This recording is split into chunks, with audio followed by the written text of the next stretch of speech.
Innocent children's screams of laughter, lost on a distant warm summer's breeze. A different time back then. Teenagers bored, bending branches, not even a flinch, tire marks on their arses. But adverts today, bank accounts for 7-year-olds. Why not just fuck off and let the children play?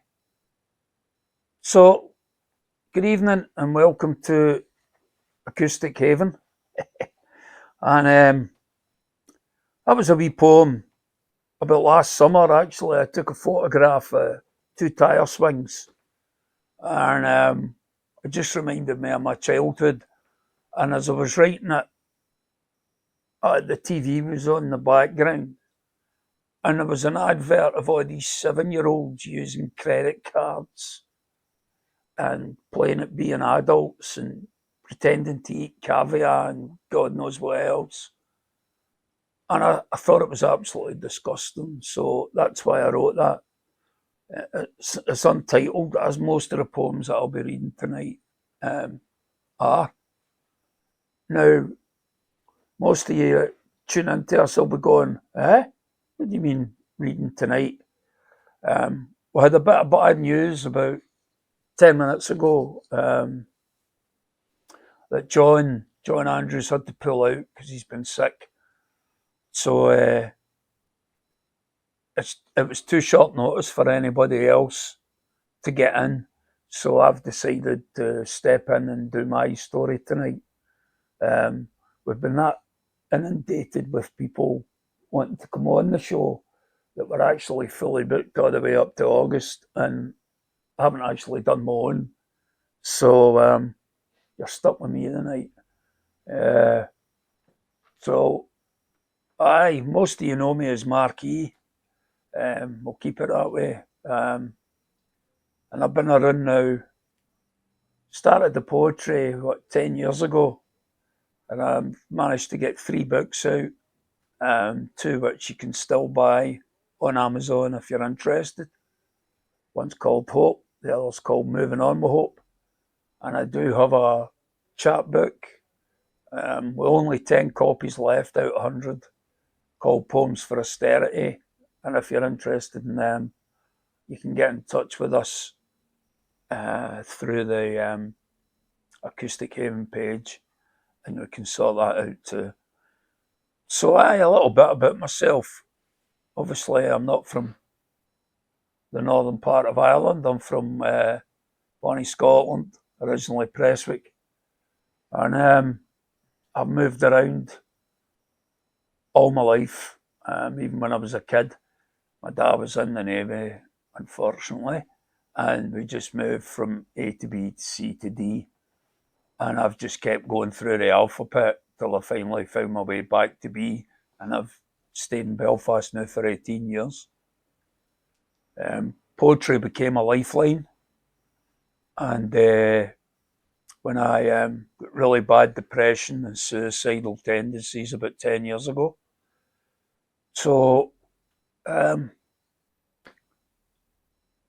then just as I thought that was one battle done, I got hit with terminal cancer.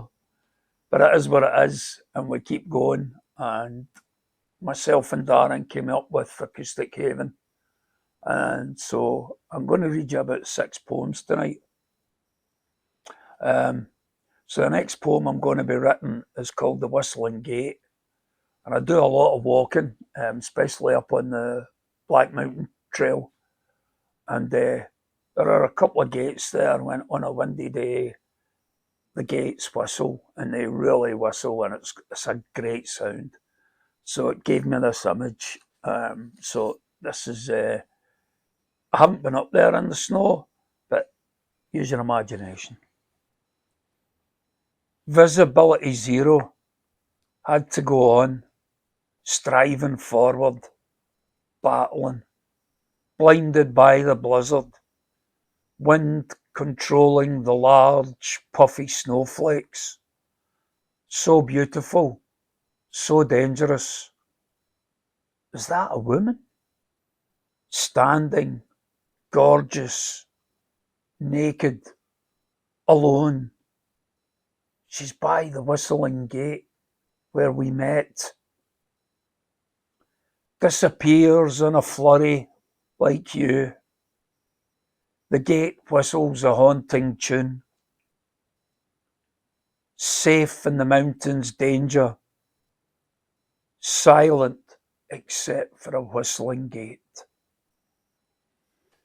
So, aye, nice and short. Most of these are nice and short. So,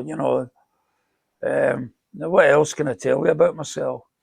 I have a love of music, poetry, obviously, but more music and tattoos. And I can't really show you my new one, but that's our new logo.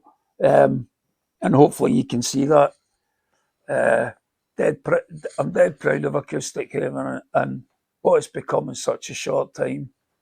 But the love of music is the big thing. And just recently, one of my bucket lists was always to have my name on an album sleeve, um, because I'd taken part in making a record. Not necessarily for singing or guitar playing or whatever, just to have my name and take part in it. And Stephen Conley's new album, which I keep forgetting the name of, but I'm sure he'll get on the text and let you all know because it's doing really well. I was allowed to do a wee poem um, for that, and I got my name on a sleeve, and I was just so delighted, just so happy. But I don't have that poem with me, so I don't even know why I'm telling you that story.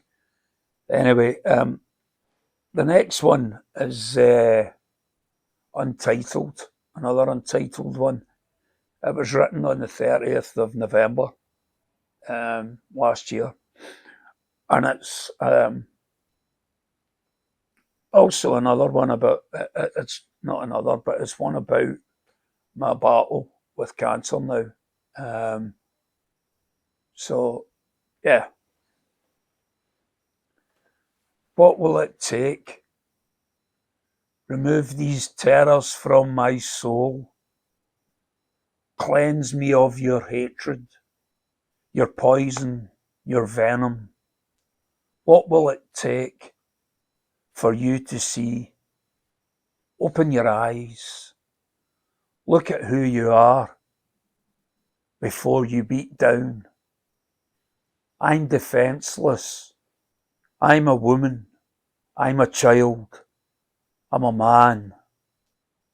So please take one last look before it's too late. For one day we will retaliate against you, Mr. C. We will fight in our will to live and to finally break free. So aye, some of us might not be so lucky and some of us will win our fight. And I guess that's just the way it is, and that's just the way you have to accept. Well, I have to accept it. But I'm as well just going into a wee cubby hole, rolling up and dying.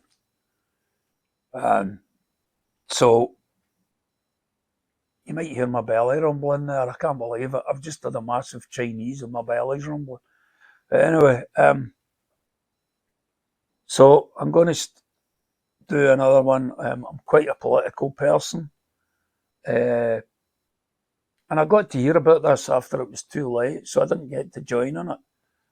But around about the 7th of December, there was a 24-hour protest outside the culture, and it was for the people of Palestine. And it didn't attract big numbers, and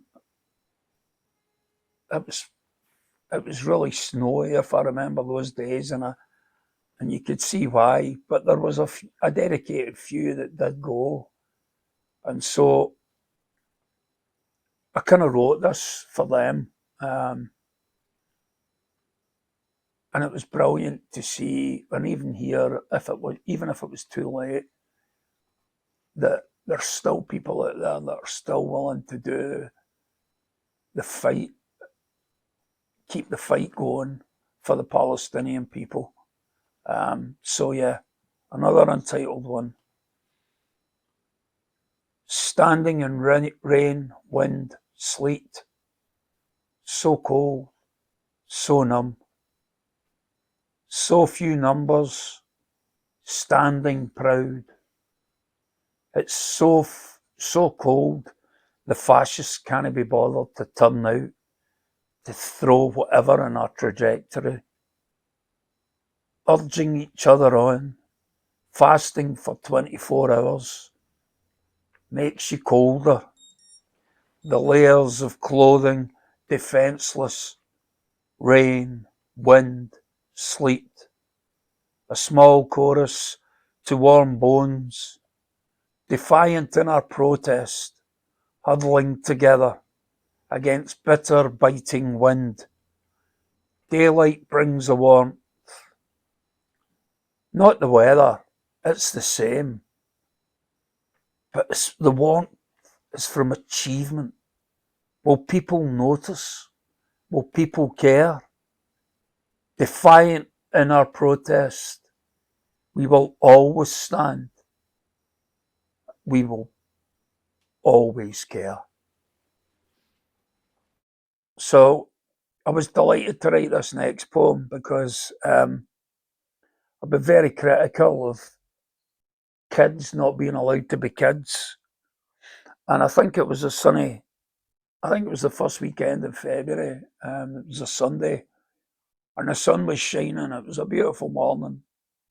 And it was just like, and I sound as old as fuck here, but I'm sorry. But it was like my days, kids playing, your dad was washing the car, your ma was chatting with her neighbour, smoking 10 to dozen, exchanging fags. Now, the fag thing has gone. Most people puff on a vape now, but so I wrote this wee thing. It's called Sunday Morning. The chords of mud slide Jim, a cup of coffee, dreich Sunday mornings, any more chilled than I'd be in the fridge. Kids outside playing, showing off Christmas with a swagger, new bikes, new skateboards, new scooters, shiny pennies and crisp notes, not a computer game in sight, just kids playing, squeals and screams of delight, dads washing cars, ma's chatting, James sings Machine Gun Kelly, and I'm sprawl near sleep. Dreich Sunday mornings were made for this. So never talked so much in all my life, and I'm only talking to a camera. It's quite disconcerting. And my nose still keeps running, but never mind. I was listening to a Lloyd Cole song a few weeks back. Not a big fan of Lloyd Cole, but I was told to listen to this certain album, which I was, and the word drive came into my head as he sang it. And I was washing dishes at the time, but I stopped straight away and I wrote this poem. All these images of driving came into my head. And so I wrote this and we'll see where it goes. Driving all day, nothing but cactus and sand for scenery. I wonder how many unfortunates have died out here in the baking sun, smuggling drugs, smuggling themselves near the freeway where cars spend all day whizzing by. I pick her up, or does she pick me up, in an empty bar next to a motel, next to the freeway where cars spend 24/7 whizzing by. She didn't ask for pay. A mercy fuck with barely a goodbye. Another notch for each other's bedpost. Closing my eyes, waiting for her to leave. Shutting out our misery, where cars spend 24/7, whizzing by. A mercy fuck, barely a goodbye. Two empty glasses, a bottle of Old Turkey half drained. I still have the pain. I tried to leave, pretty sure she still had hers. As she left, my eyes closed tight. No conversation. Near the freeway, where cars spend 24/7, whizzing by. So we've got two more to do, and I think that'll be us. So this next one is quite a spiteful poem, and I kind of wrote it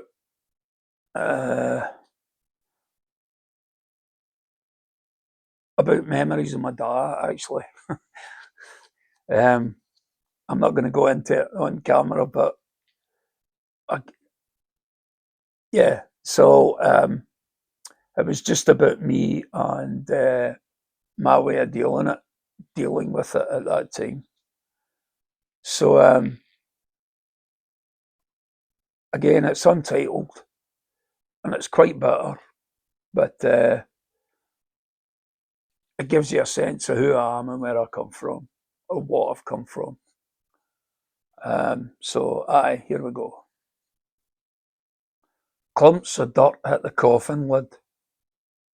Each clump represent family, standing out of view, resenting.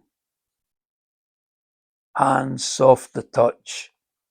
A serial killer? No, just a natural born waster. Gentle hands, a reaction to work. Snowflakes land on this misery.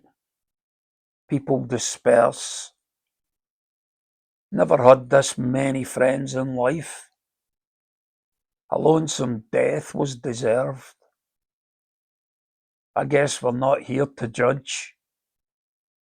I can't help it, holding deep grudges. And now a mist descends. No so-called mourners left. Heading home, knowing that spitting on the grave would never be enough. Right, well, that was nice and cheery to finish, wasn't it? I'll see if I can find something else to bring us up a wee bit to finish off. I wrote this for I call him my stepson, but he was my guardian I was his guardian, I should say, for a good on 10 years, maybe a bit more than that. And he was like a best friend to me as well. And we keep in touch quite regularly. But I wrote this on his 21st birthday, back in February there.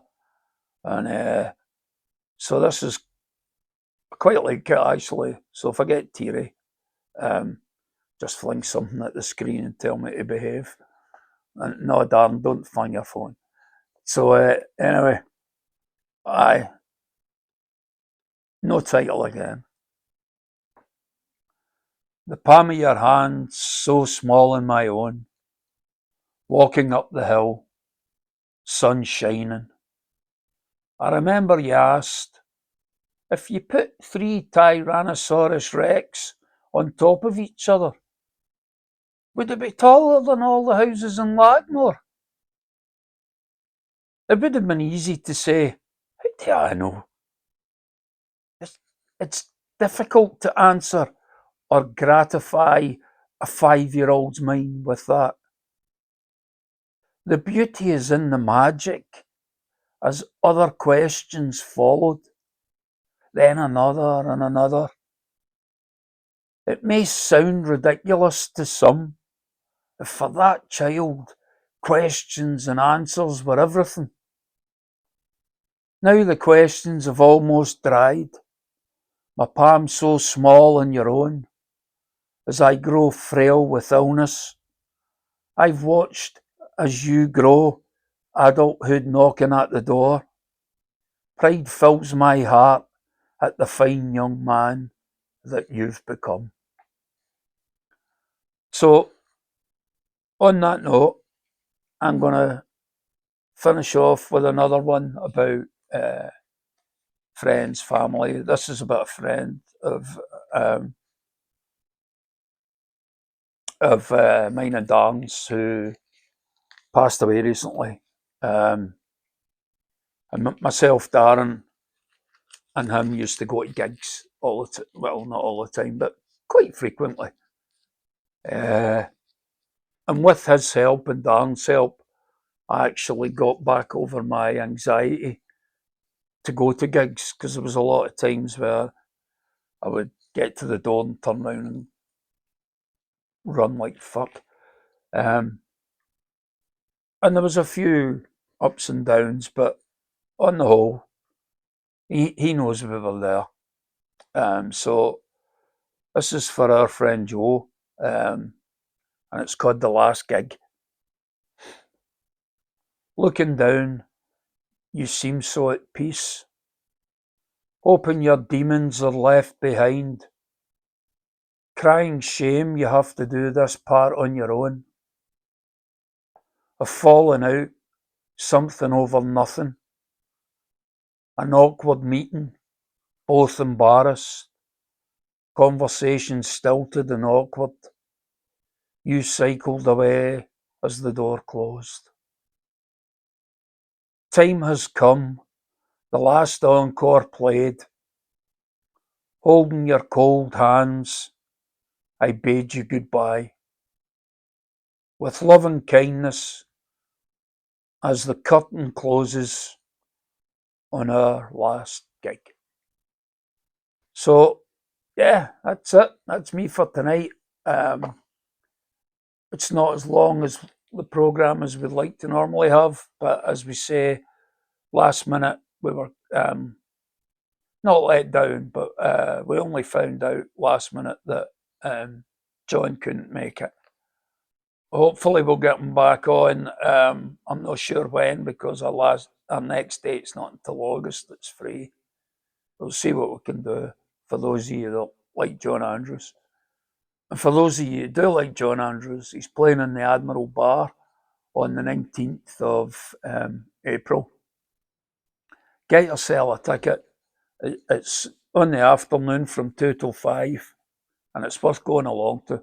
Myself and Darren went to his gig, his acoustic gig, Saturday night there, and he was amazing. It's a shame that he wasn't here tonight, but c'est la vie. Next week we have the wonderful Sarah Jane Cooper.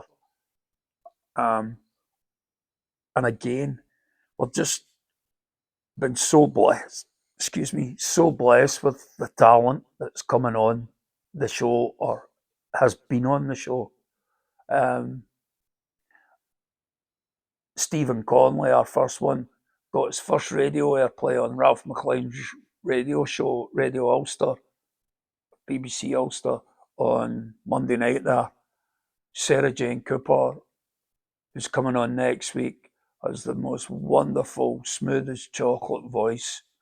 And she'll be in here, 8 o'clock. And then I think she's playing in the Bank Bar. I might have got the name wrong. The Bank Bar on the 10th of April, if you want to go along to that, because believe me, she's well worth seeing. So I'm going to wrap up. I'm going to thank you all for watching, and see you next week at Acoustic in the Haven from Darren and myself.